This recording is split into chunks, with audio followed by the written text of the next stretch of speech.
Hello everyone, today is 19th of November. Now it's about 10:30 in the morning Moscow time. I'm Levan Gudadze and this is my first update for the day in which I will share all the main news that are making headlines in Russian media outlets and Russian language pages on different internet platforms.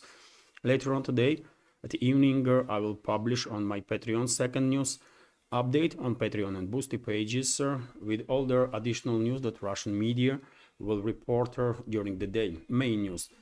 Of course, and if you are interested in more information from Russia and more commentary, you're more than welcome to join our communities on Patreon and Boosty. That will be great support for this media project. That's been said.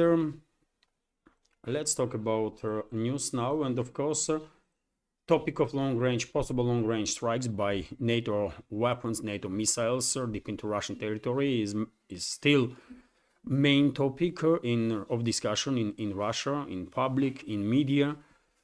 And yesterday on Patreon and Boosty, in new episode of News of the Day, main topic of discussion was exactly this possible long-range strikes on Russia and potential consequences, how Russia may respond on that. And I shared my take on the situation.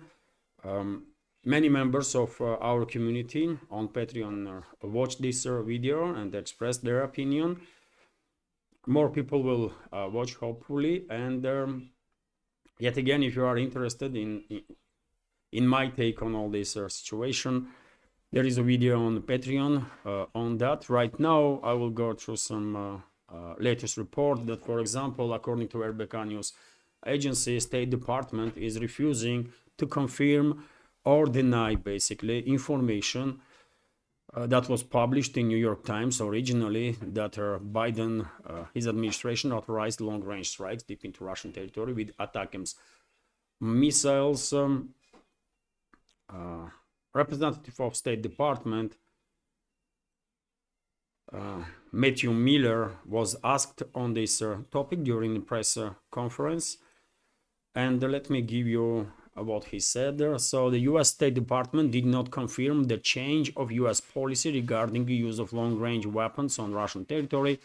Department spokesman Matthew Miller said at the briefing, and then quote, "I don't have any policy updates to talk about today," he said.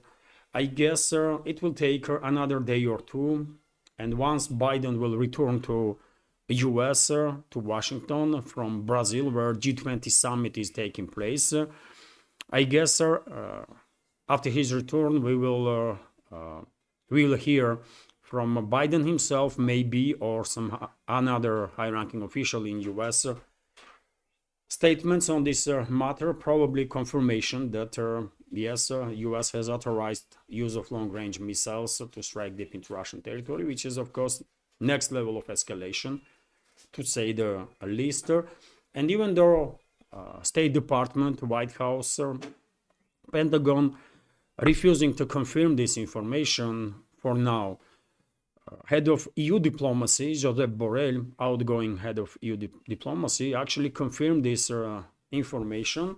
He stated that Washington actually authorized long-range strikes, and he's basically calling for other NATO member states to do their same. The head of EU diplomatic service, Josep Borrell, confirmed that the US administration has lifted the restrictions on US missile strikes up to 300 kilometers deep into Russia. This was discussed at the meeting of EU foreign ministers.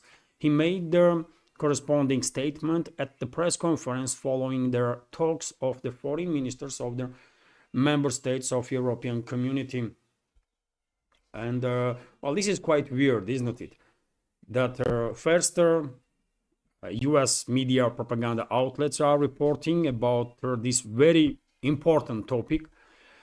All the relevant state institutions in US are refusing to comment on the matter, and high-ranking bureaucrat in Europe actually confirms the information. It seems like there is some sort of chaos among Western ruling class, Western ruling elites, and they are not really collaborating well enough on what to say when and how? Because it is not normal when a representative of other organization, in this case EU, is making statements that should be made by the country's government, in this particular case by the US. But yet again, you tell me what is going on among Western elites, why this chaotic situation.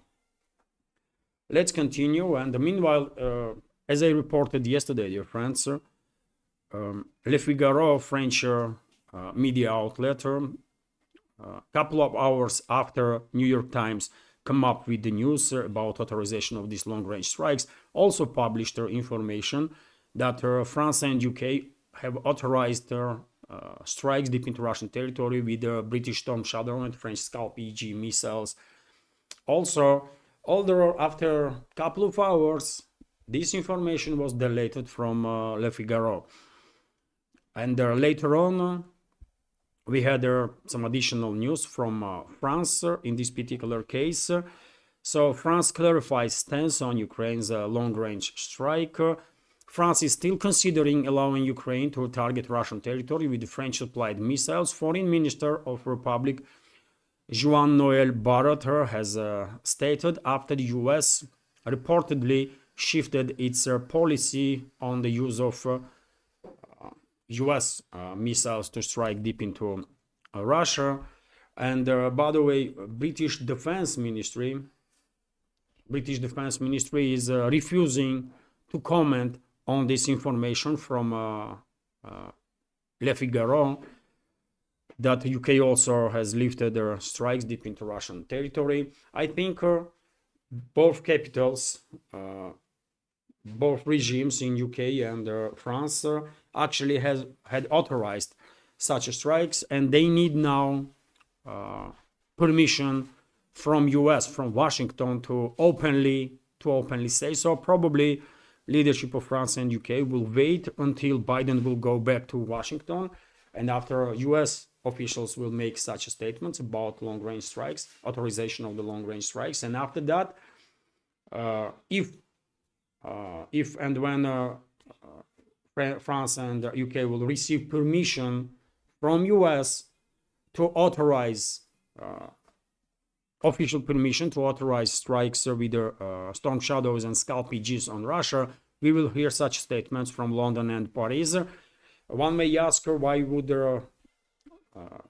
British and French leadership will need authorization from Washington. First of all, because they are client states. That's first of all, right? Washington is, of course, mainly in charge of all the affairs when it comes to collective West. Washington is leading the charge. And secondly, as far as I understand, Storm Shadow and Scalp EG missiles are using some parts from US, and therefore they need, in legal terms, they need authorization from US to deploy these missiles against another country. That's what is going on. So once these formalities will be solved in next few days, most likely we will hear statements about authorization of the long-range strikes deep into Russian territory from Washington and then from London and Paris. Maybe leaders of these countries will make simultaneously such statements. In any case, we all already know Moscow's reaction on this development. The press spokesman of the Russian president was very clear. When asked, he said that Russian president already made a comment on this issue and highlighted that Moscow will see such strikes as a direct attack on Russian territory by US and its allies, which is definitely going to be the case, because we all understand that the Kiev regime itself has no means, has no expertise, has no technologies to actually conduct such strikes on its own, right? And the Russian president, while commenting on this topic, was also very clear that Russia will act accordingly to the threats. Let's continue. And well, Foreign Ministry of Russian Federation, of course, commented also on this issue. Actually, several comments were made, and let's go through this comment, for example. And it says the use of long-range missiles by Ukraine for strikes deep into Russian territory will radically change the essence of the conflict, Foreign Ministry spokeswoman Maria Zakharova has stated. Her words are quoted on the website of Foreign Ministry, and then quote, Kiev's use of long-range missiles to attack on our territory will mean direct participation of the United States and its satellites in combat operations against Russia, as well as a radical change in the essence of nature of the conflict. In this case, Russia's response will be adequate and tangible, the diplomat stated. And when it comes to potential Russian reaction, how Russia may retaliate if there will be any retaliation, I spoke about this. I shared my opinion on that in yesterday's program on of News of the Day on my Telegram and on my Patreon and Boosty pages. And if you are not a member of our communities on these platforms and interested in my take on all this situation, you're more than welcome to join us and become a Patreon of the project, and you will gain access to all the extra content that I have on my Patreon and Boosty, by the way. Links, as I already said, are under this video in the description box and in the pinned comment. Let's continue with some more news. Yet another reaction on long-range strikes on Russia. So Biden wants to take world with him, Russia's top MP is stating.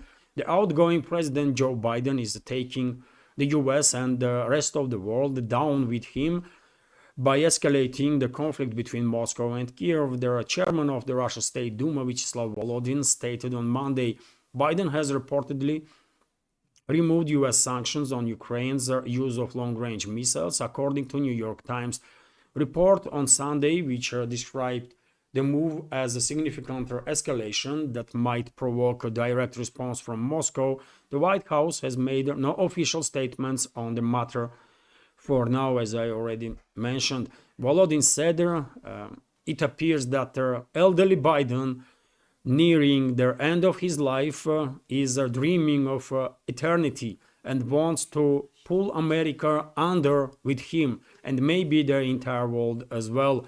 If this happens, Russia will be forced to respond. The manner of response will be up to the Ministry of Defense, but there will be one, he said, adding that this might even include the use of new weapon systems that Russia has not previously deployed on Ukrainian territory. So some strong words from head of Russian State Duma, but yet again, as he correctly appointed, there is only few people currently that really knows how Moscow may react in such a scale of escalation. If of course long-range strikes will take a place, and among these few people are of course President of Russian Federation, head of Russian General Staff, maybe heads of Russian intelligence services, and head of General Staff. I guess very few people that probably know have a full understanding of potential Russian retaliatory steps, and no one else. And I still hope that cool heads will prevail in the Washington, in London, in Paris, and there will be no long-range strikes deep into Russian territory with Western weapons. But if not, then well, in that case, we will find out how Moscow is going to respond on that. Vzгляд newspaper is also reporting and that a suicidal operation of the Kiev regime's forces in a Krinky area in the Kherson region. And of course, all of you remember that highly promoted by Western propaganda and Kiev regime operation to cross the Dnieper River and establish foothold. Initially, they wanted to establish bridgehead, but they failed, and they were trying to establish foothold and maintain that foothold for a while. So entered that suicidal operation, during the which Kiev regime lost thousands of military personnel in the Krinky settlement area. Wow. Excuse me, dear friends. So entered that operation was of course total failure, and the Kiev regime lost a couple of thousands of military personnel. And what is interesting, Ukrainian propaganda outlets now are reporting that all this operation was basically planned and actually promoted or ordered by UK, by United Kingdom. And if so, and this is, by the way, reported by Ukrainian so-called media, right?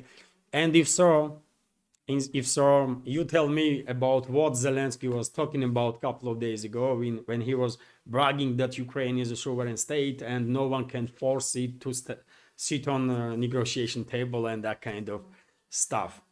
I mean, thousands and thousands of military personnel of Kiev regime was sacrificed in Krinky area just because some British general decided so, right? And now, by the way, tens of thousands of military personnel of Kiev regime have been sacrificed, killed, wounded in Kursk salient area, and I'm quite sure that operation to invade Russia's borderline parts of the Kursk region, all that idea is also generated outside of Kiev, most likely in London and in Washington. That's my take on the situation. Vzгляд newspaper is also reporting that TASS news agency finalize all the reports about losses of the Kiev regime's forces since the beginning of special military operation, and the agency come up with its conclusions. And let me share with you this information. So, according to TASS news agency, since the beginning of the special military operation from February 24, 2022, the losses of armed forces of Ukraine amounted to about 906.5 thousand military personnel killed and wounded. 906, and I think this estimate of the TASS news agency is quite conservative, because several sources are reporting that the overall number of killed and their casualties, wounded on part of Kiev regime is well above 1 million military personnel. Unbelievable numbers, isn't it? I mean, huge numbers, devastating numbers for social fabric in this former Soviet republic. And what is unfortunate, it seems like Western ruling classes is not backing down. Western ruling class is refusing to acknowledge that they lost this proxy war that they started against Russia, and they are still pushing Kiev regime, their proxies in Ukraine, to continue this military confrontation and sacrifice even more citizens of this failed state, unfortunately. RT is reporting that Germany to deliver all AI-controlled drones to Ukraine. So Germany is set to deliver 4,000 AI-controlled kamikaze drones to Ukraine. Defense Minister Boris Pistorius has announced the drones, dubbed Minotaurus in reference to Berlin's long-range cruise missile, are reportedly immune to jamming and other disabling measures. Speaking at the event in Schrobenhausen, Bavaria, Pistorius said the weapons can put the enemy's electronic drone defense out of action and simply fly around it. As quoted by Die Welt, the drones can reach 30 or 40 kilometers into their hinterlander and then attack command post, logistics hubs, and other things. He added, calling them an important additional assets for Ukraine's forces. Well, obviously, any additional deliveries, supplies of weapons, and money to Kiev regime is unfortunate because it will prolong this conflict, and that will mean even more casualties on both sides. But longer this conflict continues, we all understand that more devastating it will be for Ukraine first of all,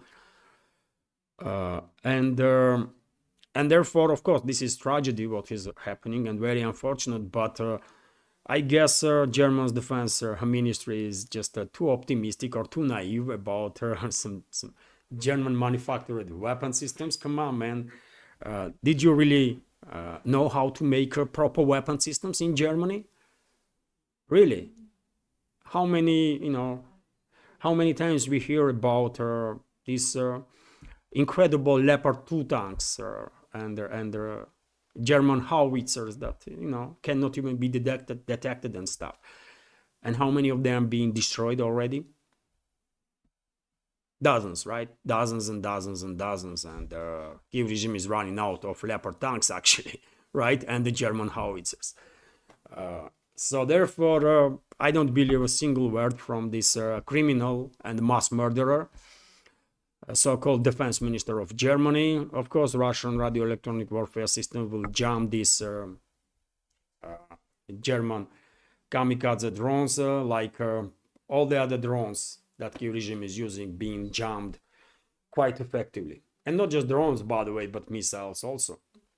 I remind you, dear friends, that many weapon systems that NATO member states deliver to Kiev regime are basically useless on the front line exactly because of the jamming. Precise weapon systems, right? So it is unfortunate that additional weapons being supplied to Kiev regime. It is unfortunate that Germany is disengaged in this proxy war against Russia. Unfortunate because it will probably take decades and decades before Moscow and Berlin will manage to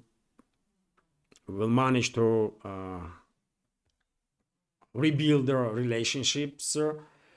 If they will be will for that, trust is lost for very longer time, of course. After all, we all remember, by the way, we all know, and remember what Nazi Germany did, right? What kind of crimes they committed against my people, right? And I mean, what can I say, man? What can I say? It's unfortunate. It's a tragedy from many points of view. But when it comes to military stuff, of course, Russian armed forces will deal whatever threats NATO gonna create. NATO member states, including Germany, that is quite effectively demilitarizing itself. That's how much Germany is involved in this proxy war against Russia. Sad, man. Sad. Vzgled newspaper is reporting that Hungary blocked yet another attempt of EU bureaucracy, Western so-called elites, to provide Kiev regime with additional funds from so-called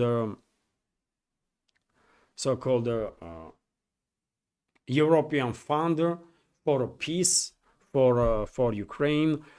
Well done to Budapest, by the way. Hungarian leadership demonstrates on daily basis that they are against escalation of the conflict, and they are pushing narrative of peace. But unfortunately, of course, just the position of Budapest, just the position of Bratislava, capital of Slovakia, is not enough to have a real strong influence on EU policies. And I guess Western elites, EU bureaucracy will come up with some additional pressure on Budapest, or some another ways to allocate taxpayers' money European taxpayers' money for prolongation of this proxy war. But at least for now, it seems like Budapest is blocking billions and billions of European taxpayers' money to be thrown into that fire that was provoked by Western ruling class. And dear friends, before I continue, let me notice, if I may, that this small small media project of mine is completely subscriber funded. And if you like my work, if you want to see further development of this project, please consider to support with small donations through PayPal platform or Boosty platform, from which you can also donate or tip, or by subscribing to my Patreon and Boosty pages, where I have quite a lot of extra content on regular basis, and this extra bonus content will become even more in a foreseeable future, because I have ideas for additional programs, and hopefully I will manage to work on those projects also. And one of the latest updates or additions to programming on Patreon and Boost is, of course, news of the day and the news of the week, which is done by me and my older daughter, who is a student on Faculty of Journalism in one of their top Russian universities. And I'm grateful to her that she's finding time in her very busy schedule to help me with this project. And as I said, by the way, already, members of our community were very kind in reaction on this video, and I'm grateful to them, of course, for attention, support, kindness. Grateful. So, dear friends, if you want to support, you can join our community on Patreon, or you can support her through PayPal and Boosty. And dear friends, if you are not a member of our Patreon community, if you are not a subscriber, you still can have access to extra content on Patreon. You can buy access to each video that you want to see. That's a new feature, relatively new feature that Patreon has, and can be used as a tool of donating also. So that's how it is. All the links under this video in the description box and in the pinned comment. And let's continue now with some more news. And well, Donald Trump basically confirmed that he's thinking about mass deportations of the illegal immigrants in US. Not really surprising news, but important nevertheless. So let's translate this information for a little more details. So US President-elect Donald Trump confirmed that after inauguration, he intends to introduce a state of emergency and use the military to resolve the situation with illegal migration. The truth, Trump responded to a publication of the users of the social network Truth Social, which states that the president-elect will use the military and introduce an emergency regime for the implementation of the program for the deportation of illegal migrants. Earlier, Trump repeatedly said in public speeches that after his inauguration, he intends to conduct the largest operation to deport illegal migrants in American history. The migration crisis has become one of the key issues of the US election campaign. Republicans actually blame the Democrats for its sharp aggravation. So that's the answer on the question that many people probably were asking: will Trump really deport or conduct mass deportations of their illegal migrants or not? I guess he will at least try to do so. Although, by the way, when it comes to this migration crisis, I have my taker on all this situation, which is that, in my personal opinion, Western ruling class, or deep state, US deep state, with involvement of really influential people from both parties, Republicans, Democrats, they are actually allowing this migration crisis to happen intentionally, because they want to increase population of the US. right now there are 300 or 350 million people in US, right? Which is definitely not enough to maintain in long term, in a long term competitiveness with their other emerging major economics. US would not be able potentially in certain circumstances even to compete with the European Union that has twice more population, right? So twice more potential economically. Nothing to be said about China, India, global south in general. So therefore I think all this migration crisis was generated intentionally to somehow inflate US population, and parties are using this topic for their political purposes, but in reality, if my reading of the big picture is correct, then I don't think some really strong steps will be taken to secure border and to minimize inflow of migrants into US. That's my take on the situation. Of course, there might be better control on the borderline with Mexico, between US and Mexico, but I don't think this border will be completely shut down, because in that case US have to make it much more easier for people worldwide to migrate to US through legal means.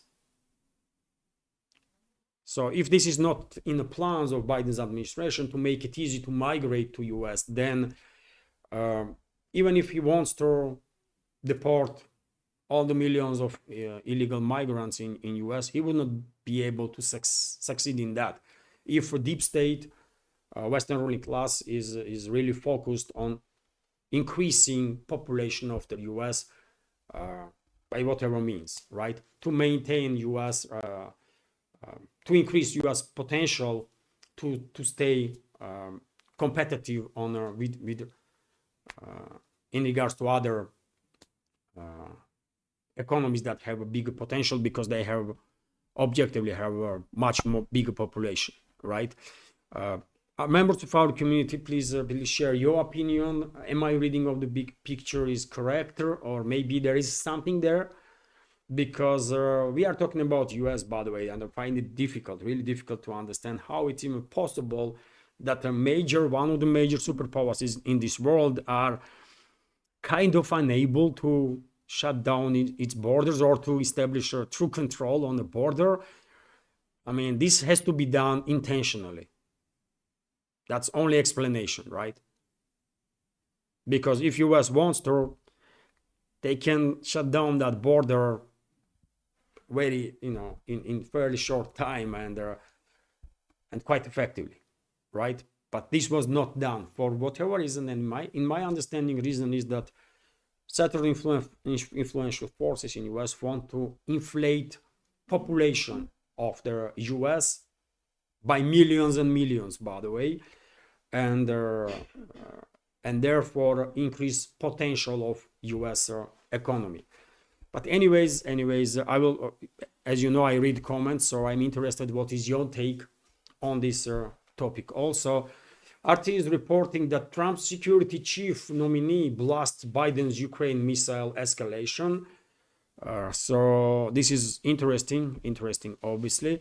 So allowing Kyiv to use US-supplied long-range weapons against Russia will only escalate the conflict that President-elect Donald Trump is trying to end. The incoming White House National Security Advisor Michael Waltz has stated. Waltz, a former Green Beret and Florida congressman, tapped by Trump to serve as his top aide, told Fox News on Monday that he was not briefed on the move by the outgoing administration as he normally would be by tradition. It's another step up their escalation ladder, Wells told the Fox host Brian Kilmeade, and nobody knows where this is going. North Korea is unleashing ballistic missiles, artillery, now tens of thousands of soldiers. The administration responds by lifting these restrictions.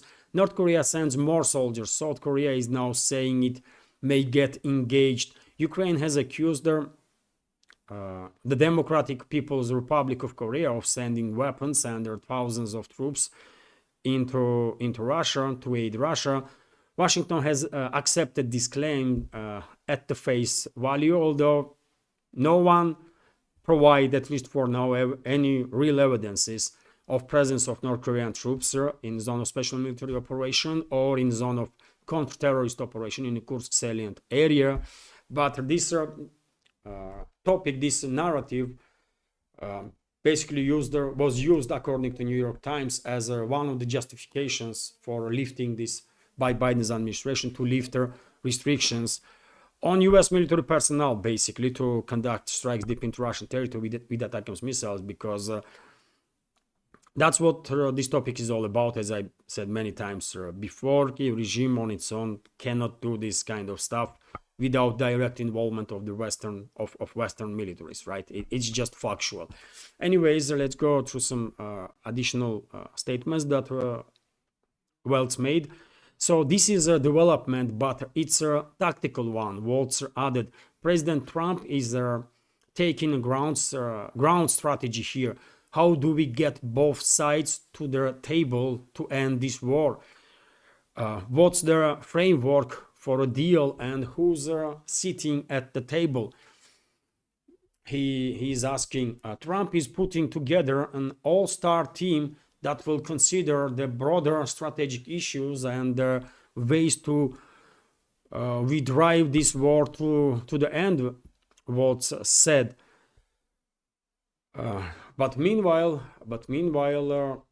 Biden's administration is clearly derailing whatever plans Biden has and his future administration might have in regards to this conflict. And as many experts and commentators, political commentators on internet already, in alternative media already stated, one of the reasons, maybe not the even main one, but or maybe main one, who knows, one of the reasons why Biden's administration is doing this is that they want to escalate so much so with Russia that once in office, Trump will not be able to de-escalate, so that this conflict will continue for as long as it's possible.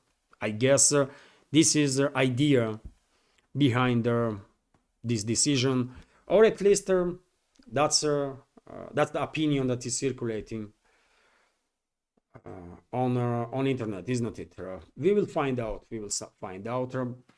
I have some theories on that. I have my take on all this situation, about which I spoke yesterday in yesterday's episode of News of the Day on my Telegram. So there is no on my Patreon. Sorry, so there's no need to repeat myself. RBK News Agency is reporting that Georgian security services, police, basically, there is tent city that Western-controlled so-called opposition in Georgia was building in central parts of Tbilisi around their parliament. This so-called opposition, of course, is not recognized parliamentary results of parliamentary elections. You can see video, by the way, right now on your screen of this operation. Yes, Georgian so-called opposition, which is controlled by Western secret services, by Washington mainly, is refusing to admit its defeat, refusing to acknowledge results of their elections. Same is done by outgoing president of Georgia, Salome Zurabishvili, who is also an asset of the Western secret services, in my personal opinion. And they are trying to destabilize country.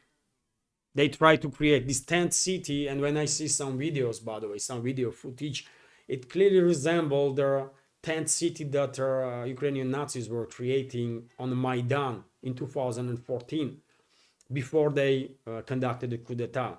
So authors of the scenarios are the same people, I guess, in Langley or somewhere in the US. Similar tactics, similar approaches on part of this Western-controlled opposition. And of course, Georgian government see all these similarities and they take action and dissolve that tent city. Although today, by the way, this morning already there was some additional clashes between this opposition, so-called opposition, and their law enforcement officers. I think some very serious steps have to be made by current government of Georgia to make sure that country is safe and secure. Otherwise, these Western-controlled assets, so-called opposition leaders, they're not gonna stop. They're not gonna stop. They will try as much as they can to destabilize country, to conduct regime change, including by deploying the force, by deploying mercenaries that undergo training in Kiev-controlled territory and maybe even participate in hostilities against Russia. All this stuff is possible because they will not stop. Western ruling class will not stop. They want regime change in Georgia to happen, and then this former Soviet Republic to be sacrificed as a sort of second front against Russia. And the current Georgian government knows this perfectly well, and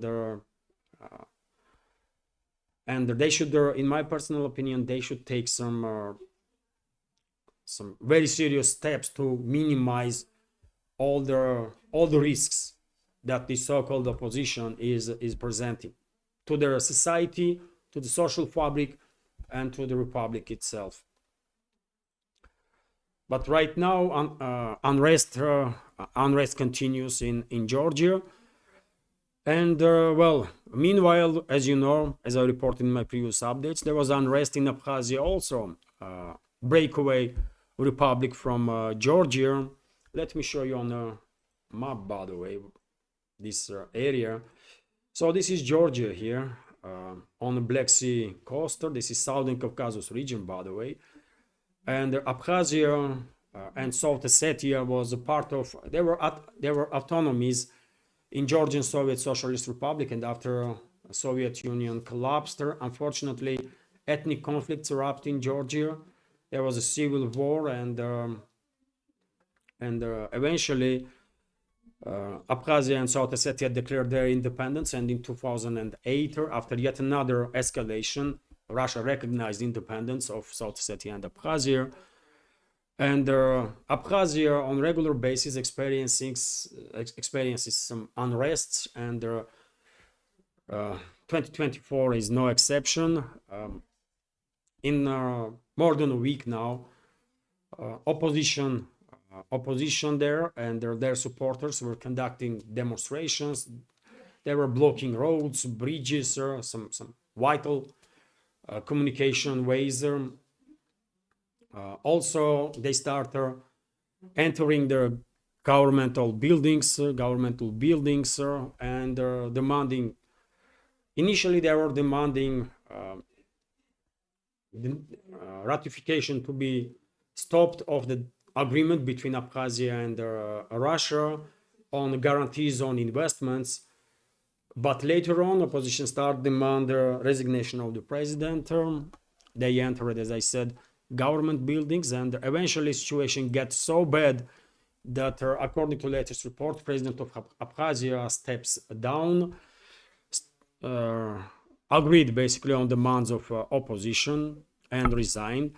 So the president of Abkhazia, Aslan Bjania, has submitted his resignation, aimed a wave of anti-government unrest in the post-Soviet state, urging protesters to fulfill their part of an agreement and vacate their occupied complex of governmental buildings in Sukhumi. Their announcement follows 8 hours of negotiations with the opposition on Monday, during which Bjania's government attempted to resolve the crisis that erupted last week. In order to preserve stability and the constitutional order in the country, in accordance with the Article 65 of the Constitution of the Republic of Abkhazia, I am resigning from the post of President of Republic of Abkhazia. The document signed by Bjania and circulated by his office early on Tuesday said Parliament is expected to consider his resignation later by the end of this day, Tuesday. However, if the protesters refuse to leave government buildings, Bjania will revoke his resignation, his office stated. So, under the agreement with the opposition, Prime Minister Alexander Ankwab will also step down and be replaced by the former Prime Minister Valery Bgangba. Vice President Badra Gumba will serve as an acting leader until new elections take place. So that's the situation right now in Abkhazia. As far as I understand, opposition supporters start leaving at least some of the government buildings. But of course, this is a situation in development right now. And of course, more information, more time and information is needed to have a better understanding. But at least for now, it seems like sides reached agreement and the situation will de-escalate in Abkhazia. At least I hope so. Because we are talking about Southern Caucasus region, by the way. And when it comes to this area, unfortunately, there is a unpleasant tradition in the region to resolve political issues quite often with the force. And when it happens, usually it's ordinary people that are suffering, right? Ordinary people like us that are suffering whenever the so-called elites are beginning to resolve their issues with force. Anyways, let's hope situation will de-escalate and there will be no more hostilities there. RT is reporting, meanwhile, that Germany issues threat to China. Yes, dear friends, this is not a joke. This is actual headline on RT. So, German Foreign Minister Annalena Baerbock has threatened Beijing with sanctions during a meeting in Brussels, where top EU diplomats gathered to discuss recent intelligence suggesting that China is providing military support to Russia aimed at the Ukrainian conflict. Ahead of the meeting on Monday, a senior EU official indicated that reports from intelligence sources pointed to the existence of a factory inside China producing drones that are shipped to Russia. The unnamed source described the allegations as convincing and credible, but admitted there was no clear evidence of direct military operations between China and cooperation between China and Russia. Annalena Baerbock, Foreign Minister of Germany, told reporters after the EU foreign ministers meeting that the bloc would take action if such a cooperation is confirmed. We are introducing further sanctions against Iran and are also making this clear regarding Chinese drone aid, because these two must end will have consequences, Baerbock said, without providing further details. So, okay, by the way, okay, Foreign Minister of Germany is threatening China. I cannot comment on this, by the way, seriously. This is, I mean, Annalena Baerbock is of course, genius of the modern times. She proved that on many occasions. I mean, probably she's most intellectual ever lived on this planet, and therefore she thinks she's, or Germany is in a position, or the EU is in a position to threaten China. Okay, by the way, it's sad. I mean, it is laughable, but at the same time, it is sad to see this level of deterioration of the political class in the West. By the way, I mean, Germany used to have some high level diplomats, high level politicians that were respected worldwide, isn't it? And same can be said about other EU member states. But right now, majority of EU member states are run by some, I don't know, man, some really exceptional people, let's say this way. I don't know. In Beijing, people are probably laughing, and they should, because I mean, come on, man, Germany or EU, Brussels, you gonna threaten China? Really? RT is reporting, and you know what is interesting? They feel free to supply Kyiv regime with whatever weapons, and now are openly discussing long-range strikes deep into Russian territory. And same time, somehow they bring works in ways that, I mean, they can do whatever they want, but if anyone else will do the same, if anyone else will probably, for example, provide some assistance to Russia, oh, that's against international law and stuff. I mean, really, since when Western ruling class or collective West really cares about international law? When they destroy Iraq, when they destroy Yugoslavia, when they destroy Libya, when they kill millions and millions of people worldwide just in the last couple of decades? Did they really operate based on international law? No, right? So, I mean, it is what it is, man. Collective West is in quite a dark place right now, and without some really tough changes in its leadership, without transformation or replacement of current elites, so-called elites, with truly adequate people, I don't think Collective West will be able to come back to side of light anytime soon or ever. I mean, you tell me, dear friends, what you think about it, but it seems to me that Collective West being pushed, I mean, countries in the Collective West have been pushed into towards that dark place by these imbeciles. That's what they are, by the way. Vast majority of so-called elites in the West are just morons, right? It is what it is, man. It's just factual. RT is reporting, and I will end this update on this news, that undersea data cable between two NATO countries breaks. So fault has been detected on the Sea Lion 1 data cable connecting Finland and Germany.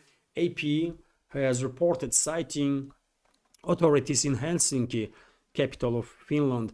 The installation runs nearly 1,200 kilometers under the Baltic Sea between Helsinki, Finland, and Rostock, Germany. Technicians at a senior Finnish state-owned data services provider detected a disturbance during a routine check at around 4 a.m. local time on Monday. All their fiber connections in it are cut. The company spokesman told Finnish media, adding that the cause of the problem is being investigated. At the moment, there isn't a possibility to access the reason for the cable break, but there is a kind of breaks don't but these kind of breaks don't happen in these waters without an outside impact. That's what authorities are saying in Helsinki. I guess they're gonna blame Russia, by the way, for this. Yesterday I also saw a report that one of the Baltic states, Lithuania or Latvia, also claimed, or it was Estonia, one of them, one of those chihuahuas, by the way, in the Baltics, claimed that their cable, communication cable, was also damaged, which may be true, maybe not. Who knows? Who knows? We will find out, isn't it? But things happened, by the way. Things happened. Like things happened to Nord Stream pipeline, right? Pipelines. Things happen. That's all I can say. You know, maybe Finnish fishing boat was trawling in that area, and with net cut that cables, or maybe that fishing vessel was from Germany or Poland. Who knows? Things happen. Or Ukraine, by the way. Ukraine has a great fishermen and also divers, according to CIA's claims and propaganda of the Western ruling class, isn't it? Okay, okay. This is it for now, dear friends. Of course, I don't care about communication cables that connects Germany and Finland. Both countries are acting extremely hostile towards Russia, so why should I care if they are experiencing any difficulties in communication? This is not something extra important, at least for me. And anyways, by the way, I have to end this relatively long update now. Hopefully you will find it interesting, informative, useful, maybe a little bit entertaining also. That will be greater. And if you like the video, please click that like button, leave some commentary just about anything. As you know, this is the only way we can try at least and influence algorithm to reach wider audience. And I believe there are thousands, hundreds of thousands, potentially people that might want to hear about news from Russia, that want to hear opinion of Russian citizens, journalists, and it is hard, by the way. It is hard to reach those people because of this immensely aggressive algorithm, isn't it? So you can help with that by clicking that like button and leaving some commentary. And as I already mentioned in this program, if you like my work, you can support. All the links are on this video description box and in the pinned comment. This is it for now. Have a wonderful day and take care.